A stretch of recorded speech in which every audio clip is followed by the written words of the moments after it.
ಅಕ್ರಮವಾಗಿ ಸಾಗಿಸಲಾಗ್ತಾ ಇದ್ದ ಗೋವುಗಳನ್ನ ಬಜರಂಗ ದಳ ಕಾರ್ಯಕರ್ತರು ರಕ್ಷಣೆ ಮಾಡಿದ್ದಾರೆ.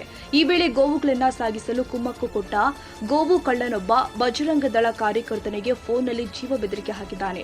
ಹೌದು, ಧಾರವಾಡ ಬೈಪಾಸ್ ರಸ್ತೆ ಮೂಲಕ ಬೆಳಗಾವಿಯಿಂದ ಮೈಸೂರಿಗೆ ಗೋವುಗಳನ್ನ ಅಕ್ರಮವಾಗಿ ಸಾಗಿಸಲಾಗ್ತಾ ಇತ್ತು. ಈ ಮಾಹಿತಿ ಅರಿತ ಬಜರಂಗ ದಳ ಕಾರ್ಯಕರ್ತರು ತಡರಾತ್ರಿ ಆ ವಾಹನವನ್ನ ಅಡ್ಡಗಟ್ಟಿ ನಿಲ್ಲಿಸಿದ್ದಾರೆ. ಅದರಲ್ಲಿ 40 ಗೋವುಗಳನ್ನ ಅಕ್ರಮವಾಗಿ ಸಾಗಿಸಲಾಗ್ತಾ ಇತ್ತು. ಈ ವೇಳೆ ಚಾಲಕನನ್ನ ವಿಚಾರಣೆ ಮಾಡಿದಾಗ ಆತ ಯಾರೋ ಗೋವುಗಳನ್ನ ಸಾಗಾಟ ಮಾಡಲು ಹೇಳಿದ್ದಾರೆ ಎಂಬ ಮಾಹಿತಿ ಕೊಟ್ಟಿದ್ದಾನೆ. ಆತನಿಗೆ ಚಾಲಕ ಕರೆ ಕೂಡ ಮಾಡಿಕೊಟ್ಟಿದ್ದಾನೆ.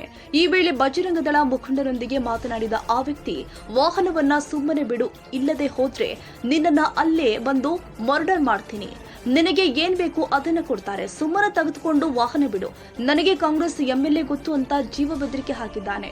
ಇದಕ್ಕೆ ಖಡಕ್ ಆಗಿ ಉತ್ತರ ಕೊಟ್ಟಿರುವ ಬಜರಂಗ ದಳ ಮುಖಂಡ ಸಿದ್ದು ಹಿರೇಮಠ್, ಇಂತಹ ಸಾಕಷ್ಟು ಜನರನ್ನ ನಾನು ನೋಡಿದ್ದೀನಿ, ನಿನಗೆ ದಮ್ಮಿದ್ರೆ ಬಂದು ನನ್ನನ್ನ ಮರ್ಡರ್ ಮಾಡಿ ಎಂದಿದ್ದಾರೆ.